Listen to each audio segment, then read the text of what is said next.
Good morning. It's great to see everybody who is here with us this morning. Welcome also to those who are with us online, and also welcome to the family members and friends who have been arriving here this week for the Thanksgiving week.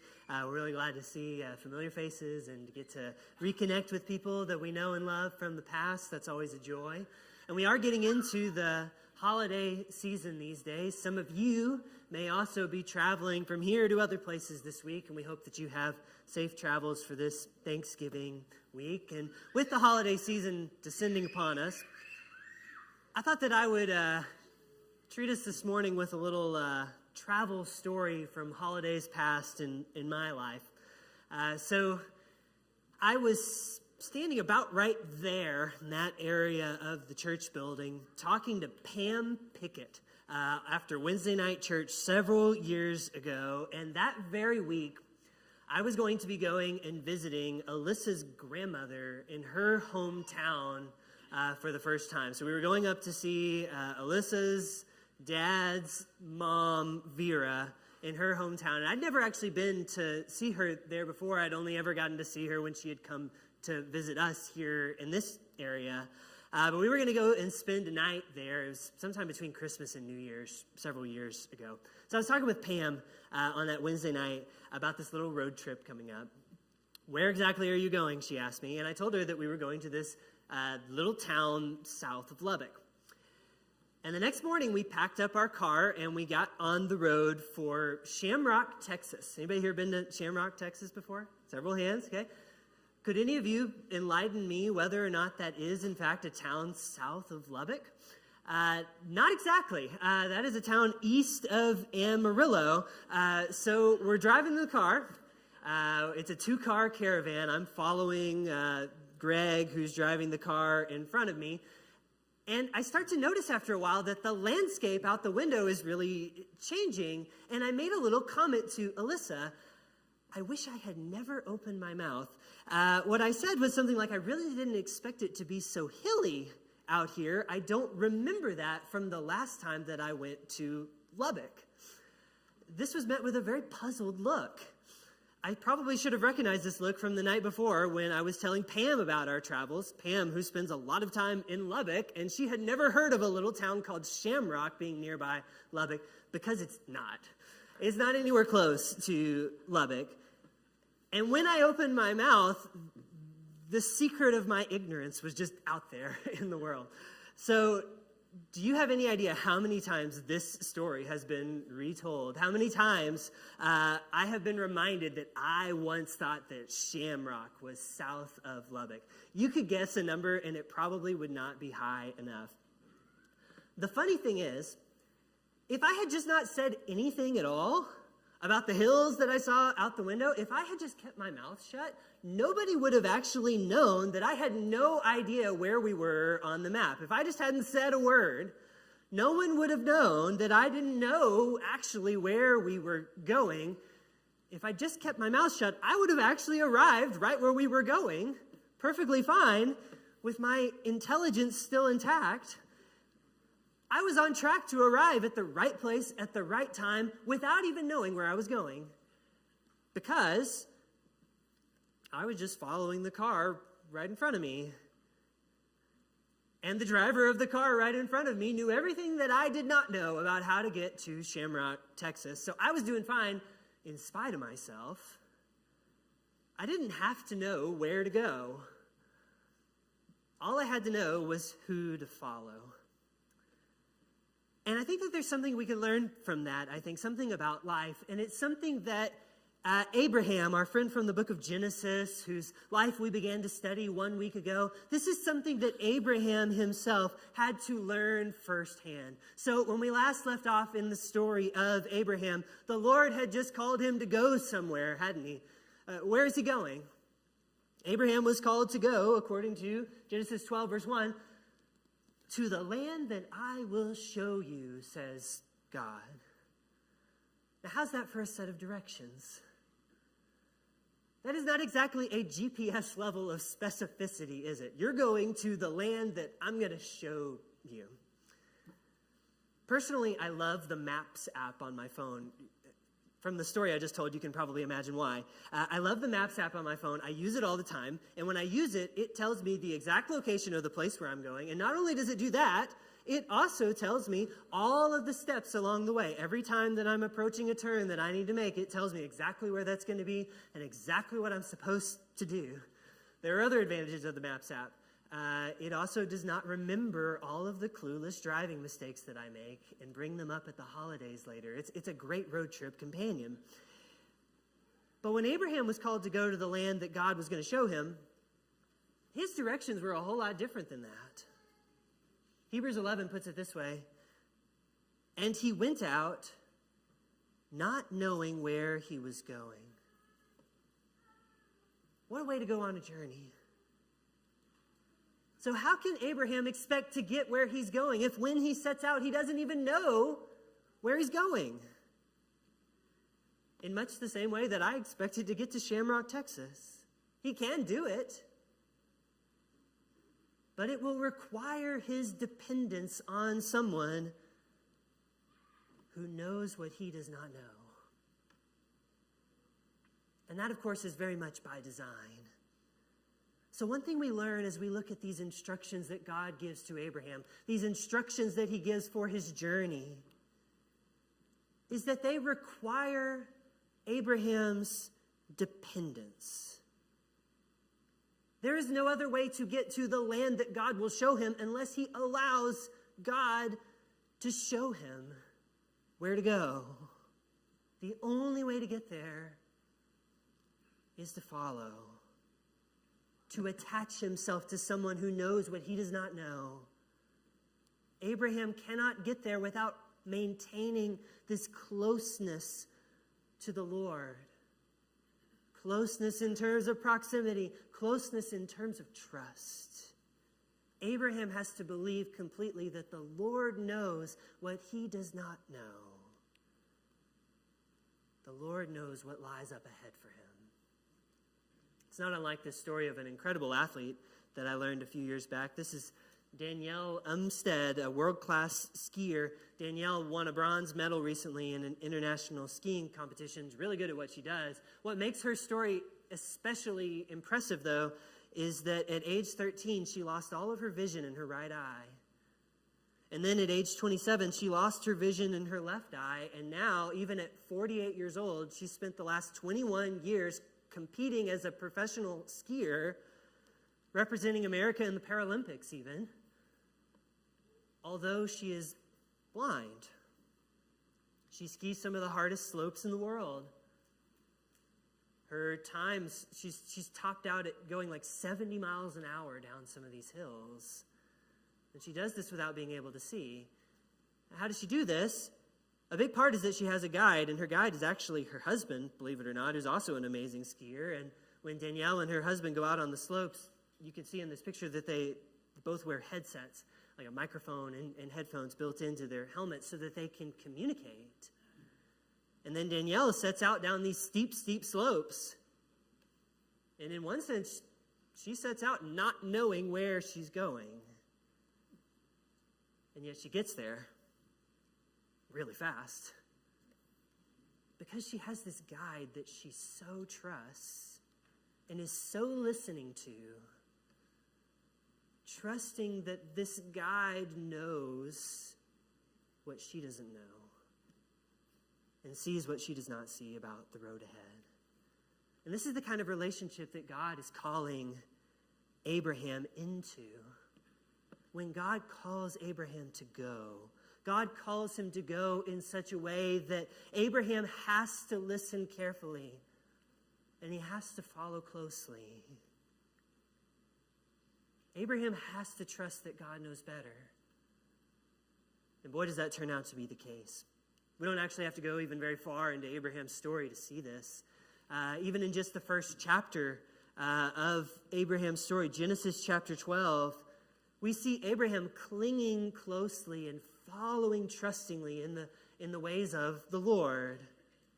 And we also see that the Lord knows better where Abraham is supposed to go. So let's actually take a look at this together today. Let's read from Genesis 12. We're going to start at the top, right where we left off last week in verse 1. And we're going to work our way down through the first 9 verses this morning. God's word says this. Now the Lord said to Abram, "Go from your country and your kindred and your father's house to the land that I will show you. And I will make of you a great nation, and I will bless you, and I will make your name great so that you will be a blessing. I will bless those who bless you, and him who dishonors you I will curse. And in you all of the families of the earth shall be blessed." So Abram went, as the Lord had told him, and Lot went with him. That's his nephew. Abraham was 75 years old when he departed from Haran, and Abram took his wife Sarai and his brother's son Lot and all the possessions that they had gathered and the persons whom they had acquired in Haran, and they set forth to go to the land of Canaan. And when they had come to the land of Canaan, Abram passed through the land to the place at Shechem, to the oak of Moreh. And at that time the Canaanites were in the land. Then the Lord appeared to Abram and said, "To your offspring I will give this land." So he built there an altar to the Lord who had appeared to him. From there he moved on to the hill country in the east of Bethel, pitched his tent, and with Bethel on the west and Ai on the east, and there he built an altar to the Lord and invoked the name of the Lord. And Abraham journeyed on by stages toward the Negeb. So this is the beginning of Abraham's journey here. And the thing that stands out most to me about this journey's beginnings is this relationship between Abraham and the Lord, who is his guide. It strikes me just how in tune Abraham is and how trusting Abraham is of the one who is leading him. We see it in several ways. We see it first in verse 4. So Abram went, it says, as the Lord had told him. Abraham is taking his cues. He's charting his course by following what God tells him. And if we remember what Hebrews tells us, that Abraham set out not knowing where he was going, then this active listening to the Lord that we see on Abraham's part is essential to him getting where he's going. He went as the Lord told him. In other words, Abraham is paying attention. Abraham is showing trust. Or to use a much more Abraham-like word, he's showing faith.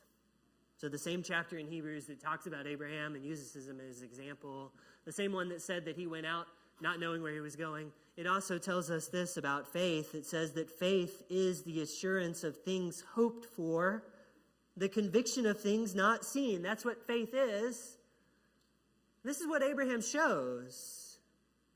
It's not just in verse 4 that we see this. We see Abraham's faith, his attentiveness, and his trust to the Lord in verse 7, when the Lord appears to him, and Abraham responds to that by building an altar to the Lord. And then at the next stop on his journey, he does the very same thing. He builds another altar to the Lord. He calls upon the name of the Lord. Abraham is taking time along his journey to pause and remember who is leading him, to express his allegiance and his trust to the Lord who is guiding him, to the one whose promises are his compass, the one who knows where he's going better than he does himself. What these first verses of Abraham's journey show us is a man who's sticking closely to the one that he trusts, knows better how to get him where he's going. And that's a pretty great mindset to have when you're making your way through a changing world. So as we began this series last week, we talked about how although Abraham's life and his life experiences feel very different than our own in so many ways, we do certainly have this one thing in common with him. Both for Abraham and for us, life is change.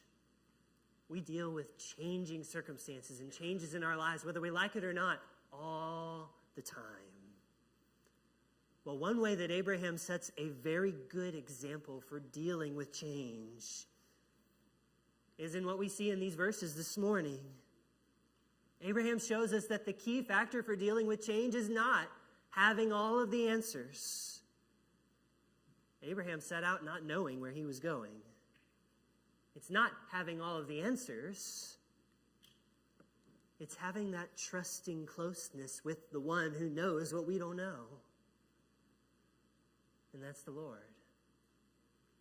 The Lord designed this journey so that Abraham would stay close and pay attention. Why does God do that?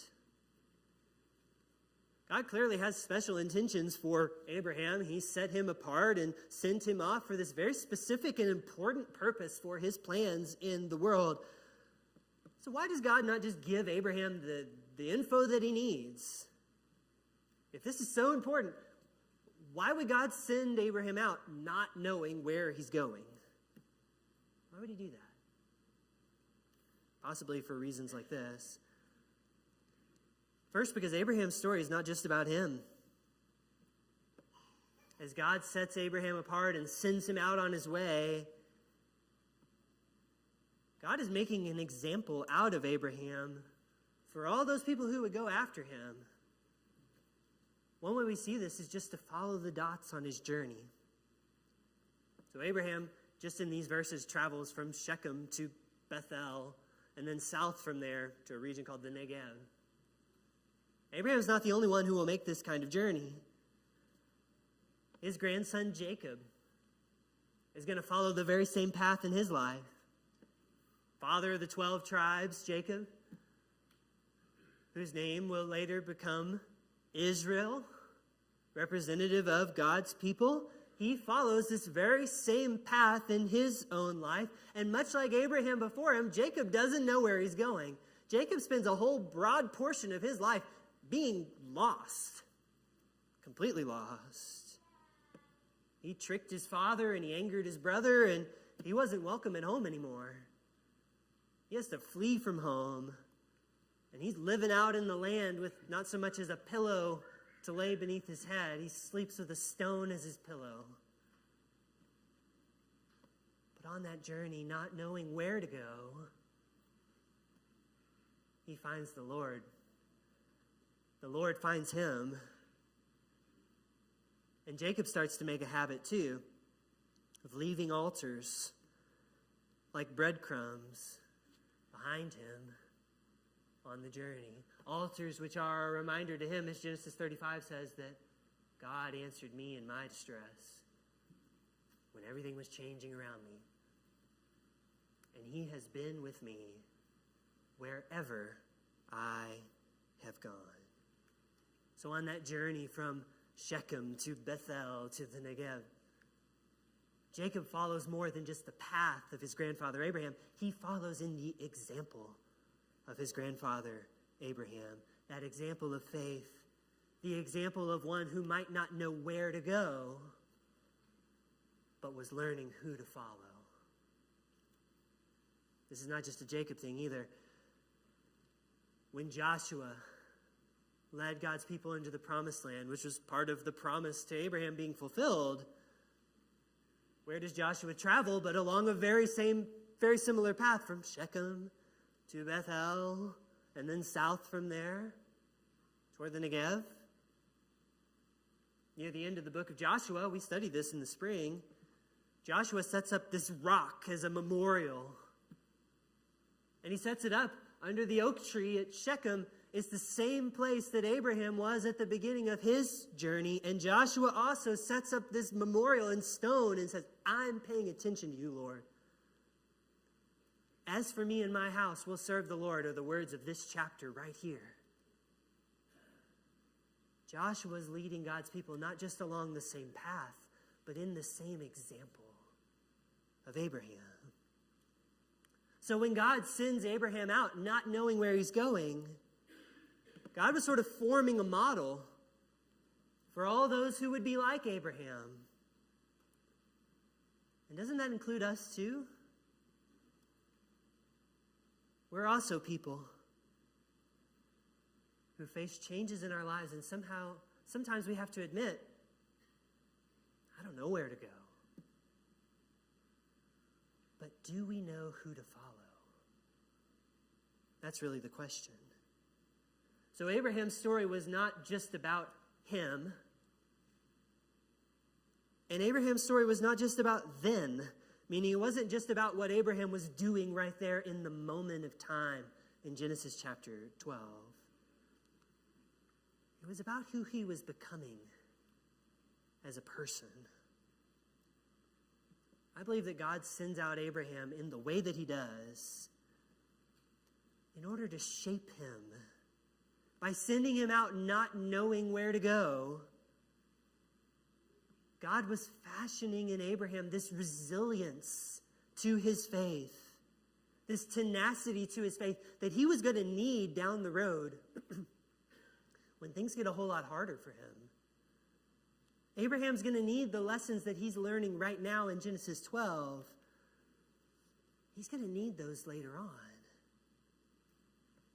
Many scholars have pointed this out, and I believe that this is true. The little details of our passage really bear out the fact that God is shaping him now for a challenge he's going to face later.